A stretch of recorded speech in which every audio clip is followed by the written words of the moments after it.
Hello there, it's Carrie Rhodes here. Welcome back to my YouTube channel. In today's card making video, I am playing with a massive slimline sized stamp. It's the Treetop Adventure stamp set from Trinity Stamps. It also has several supporting images, and I thought it would be so fun to Copic color.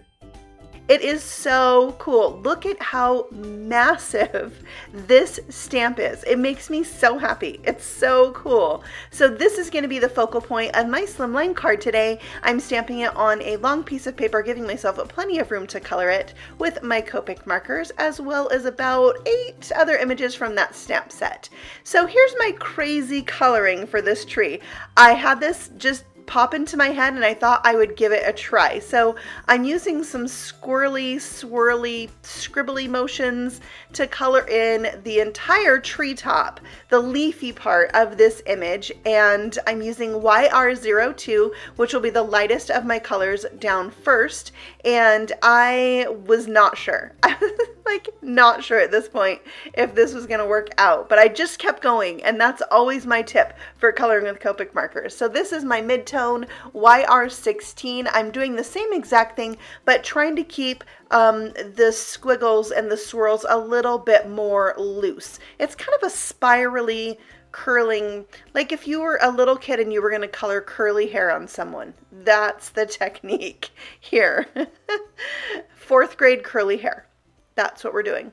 All right, so now my darkest color is YR07, and that will pretty much finish up the coloring. I do go back and add just a tiny bit of the red color that I'm going to use for the trim on the treehouse portion itself. This color right here, YR17. It's also the color I colored each of those tiny little leaves. So I wanted a few little swirls of that color in the treetop as well. So I do that even though I don't show it in this video. Okay, so my mid-tone here is R27, and oh man, my red Copic marker got out of the lines just everywhere.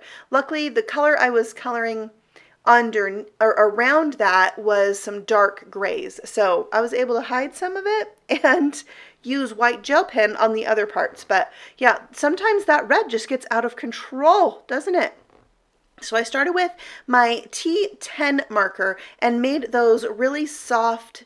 Well, I used a soft hand to create those lines. So when I drew the lines, it would skip. And that kind of gives the look of wood grain. And then I'm going over the top of that in my lightest color, T6, adding a little bit of shadowing with my T8, and then blending that out again with that T6. I'll do the same exact thing to that other portion of the tree house. And I was not sure what color to color the door, so I go back to that later and do lighter T markers, so I will have a light gray door.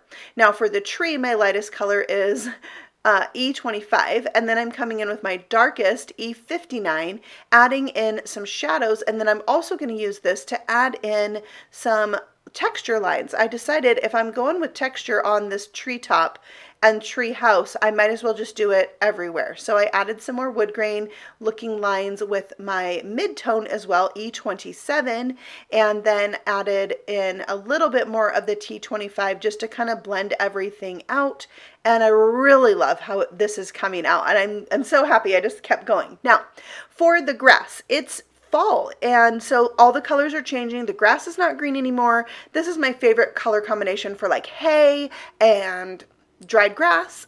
So I'm using the E13 and Y17 together. I also threw in some Y08 and E11 just to kind of blend and have different shadows and highlights in this grass. And I did use straight up and down grassy motions for that. Now the dies for this, they're going to cut, there's 3 dies to cut out this main image. One that goes over the top, 2 that come in from the side. So I'm going to hold this up and show it to you because, yeah, I was off screen a lot today. I need to reposition some things on my desk. But here you can see it cuts out the sides and the top. So you're going to be left with a die cut image, but how wide across you make this is up to you. I left this kind of big, and then I'm going to trim it down to fit my card, but you could always stamp on the exact size paper you wanted. Fits really well on a 3.5-inch wide piece, or even 4-inch, somewhere in there. All right, so I'm coloring out all those other images. Very simple coloring, except the blue I did use 3 shades, and then the rest I colored off screen, and you can see all of them here. And I love all the pirate images. So this is a treehouse that they're pretending is a pirate ship. For my background, I'm using my card base. This is 9 by 8 inches, scored at 4 inches. That's because I wanted to make this a shaker card, and I needed a little extra room for a border. I didn't want to cover up too much of the treehouse with my frame, so I made this the largest size that I could. I used Salty Ocean over the whole thing. You can see I didn't do like a perfect blend. I don't really like a perfect blend for a sky. I want there to be lighter areas and darker areas, and that's why I also love to splatter. So I did my water spritzer, and then I did some watercolor paint. I will set that aside to dry, and then I realized I needed my grass to go down a little farther for this card, so I'm coming back in with those same markers and just bringing it down a little bit and using those flicking motions for that grassy texture. And then it's time to make this fit my card base. So I'm laying it on there just to make sure it's all going to work out what I need to cut off, and I cut it to 4 inches wide, and it works great. Now I'll add in my stamped and die cut pieces, starting with my little flag, the banner, the little girl's driving the ship, and the little boy is climbing up the ladder. He's got his sword, and it is just a cute little scene. I love the Tampa Bay Buccaneers as a team, and one of the reasons, I'm not gonna lie, is that they have a pirate ship in their stadium. It's so cool. So this kind of reminded me of that for some reason. So I glued my treehouse down to my card. I decided I needed a little doorknob on my door, and that boy wanted to have an eye patch. Like, he just really needed that. So I just drew it right on there, and it worked out fine. I know it's, very nervous to do such things, but sometimes you just got to go for it. So on this 9-inch by 4-inch panel, I'm doing Salty Ocean just around the edge, and I'm die cutting it with the stitched Slimline die, the largest one, to create my frame. Now, the cute part of this die is actually going to be the part I don't use, but I love that I can also use this die as a tool to create a frame. So I can save the centerpiece to use again later for another Slimline card. I did go ahead and spritz this and splatter it with the same watercolor so it would match the sky and my card, and then I'll set that aside to dry.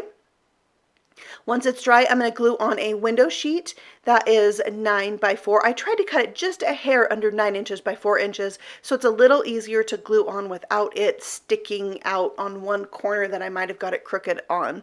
Once that is dry, I am adding a fence from the Great Outdoors die set, another of my favorite Slimline die sets from Trinity. I love the little fence. You could use it on so many things. So I'm adding in a tire swing, and then doing my sentiment from the stamp set called A Sentiment for Almost Everything. And this says, "Wish you were here." I'm going to stamp that with clear pigment ink and emboss it with white powder so it really pops up off of that orange cardstock. I'll heat set that and trim it down with my paper cutter so I just have a really thin banner that will go at the top of the card, gluing this right to that window sheet that I've just laid down on my card for placement purposes. Then I'm going to add foam strips from Doris all the way around this card, making sure that the ends touch and there's no gaps, and then my shaker elements will not be able to escape. I also like to use my anti-static powder tool around the edge of my foam so that the shaker elements, which are sharks, don't stick to it. Now, these are sold in the Trinity Stamps shop, but if you're playing pirate ship, then what is in the water? Yeah, it's shark infested. So those are my shaker elements, and it just makes me so happy. I think they're adorable. So I'm peeling off the backing to my foam tape and sticking this frame down. That's the same exact size as my card. It's very nervous. I might have adjusted it a little bit more than I showed you on the video. But it worked out in the end. Whew. The only thing is, I wish I would have glued that fence down because some of the sharks are getting in front of the fence. I could have put it between the frame and the plastic sheeting as well. So just a little tip, if for some reason you decide to recreate my card, which I would love, glue that fence down.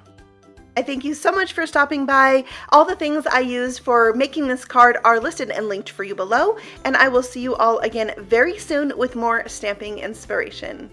Happy stamping. Bye.